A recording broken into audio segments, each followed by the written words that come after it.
بسم اللہ الرحمن الرحیم۔ السلام علیکم۔ سلسلہ شان نزول تفسیر قرآن، تفسیر سورۃ بینات۔ بینات کا مطلب ہے دلیل، یعنی ایک دلیل، ایک علامت۔ اسی مناسبت سے اس سورت کا نام سورۃ بینات ہے۔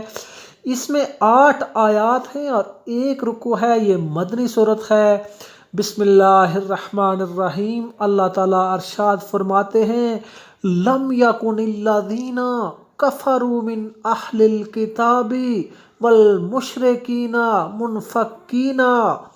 کافر لوگ یعنی اہل کتاب اور مشرک کفر چھوڑنے کے لیے تیار نہ تھے، حتی تأتیہم البینات، یہاں تک کہ ان کے پاس کوئی روشن دلیل نہ آ جائے۔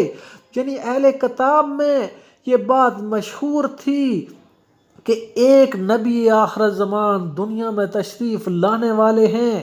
وہ اس انتظار میں تھے اور اس سے پہلے وہ اپنے دین کو ترک کرنے والے نہ تھے۔ اسی طرح مشرک لوگ جو اہل کتاب سے رابطے میں تھے، ان کو بھی معلوم تھا کہ ایک نبی آخر زمان آنے والے ہیں، لیکن وہ اپنے مشرکانہ عقائد کو اس سے پہلے چھوڑنے کے لیے تیار نہ تھے اور اس انتظار میں تھے کہ وہ روشن دلیل آئے اور ہم اس کی پیروی کریں اور اس پر ایمان لے آئیں۔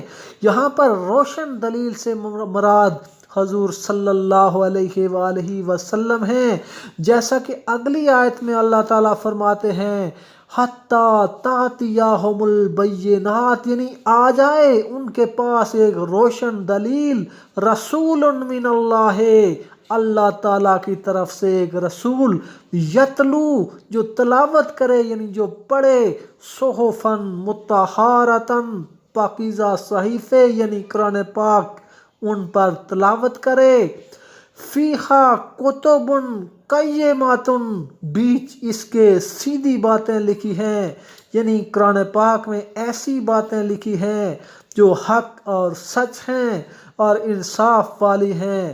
ان باتوں پر اگر عمل کیا جائے تو انسان راہ حق پر چل سکتا ہے اور ہدایت یافتہ ہو سکتا ہے۔ وما تفرق الذین اوتوا الکتاب الا من بعد ما جاءتہم البینات، اور وہ متفرق یعنی علیحدہ علیحدہ نہیں ہوئے وہ لوگ جنہیں کتاب دی گئی تھی مگر روشن دلیل آنے کے بعد۔ یعنی جب نبی کریم صلی اللہ علیہ وآلہ وسلم نے نبوت کا اعلان کیا تو اہل کتاب میں پھوٹ پڑ گئی، ان میں جدائی اور علیحدگی ہو گئی۔ کچھ لوگ نبی کریم صلی اللہ علیہ وآلہ وسلم پر ایمان لے آئے اور کچھ نے صاف انکار کر دیا۔ انہیں اس بات کا غم تھا کہ اب نبوت بنی اسرائیل سے نکل کر دوسری طرف جا رہی ہے، کیونکہ یہ حضرت اسحاق علیہ السلام کی اولاد میں سے تھے اور نبی کریم صلی اللہ علیہ وآلہ وسلم حضرت اسماعیل علیہ السلام کی اولاد میں سے ہوئے۔ ایک ان کو یہ غم تھا اور دوسرے جو یہود علماء تھے، یہودیوں کے سرداروں سے ان کے تابعین، یہود علماء سے یہ پوچھتے رہتے تھے کہ وہ نبی آخر زمان کب آئیں گے، کہاں آئیں گے، ان کی نشانیاں کیا ہوں گی، تو یہود علماء ان کو نشانیاں بتاتے تھے۔ تو ان یہود علماء کو بہت ہی بزرگی اور عزت حاصل تھی، لوگ ان کا ادب کرتے تھے، احترام کرتے تھے، ان کو نذرانے اور پیسے دیتے تھے۔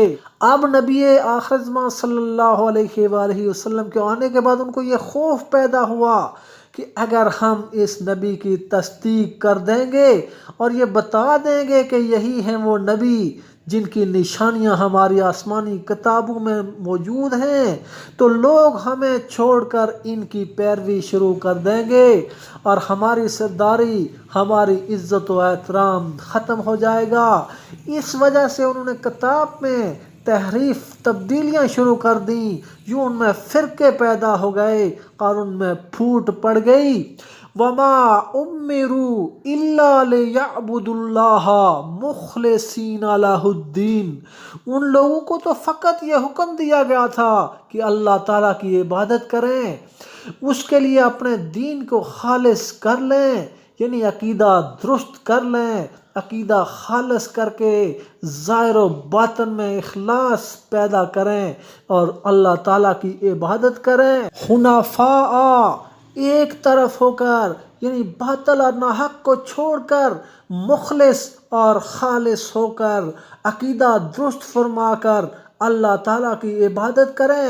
ان کو تو یہ حکم دیا گیا تھا وَيُقِيمُ الصَّلَاةَ، اور ان کو حکم دیا گیا کہ نماز قائم کرو، وَيُؤْتُوا الزَّكَاةَ، اور زکوٰۃ ادا کریں، وَذَلِكَ دِينُ الْقَيِّمَاتِ، اور یہی سیدھا دین ہے۔ ناظرین، آج ہم نے سورۃ بینات کی 4 آیات کی ترجمہ اور تفسیر پیش کی، تو اگلی دفعہ ہم انشاءاللہ مزید 4 آیات کی تشریح، تفسیر اور ترجمہ پیش کیا جائے گا۔ اللہ پاک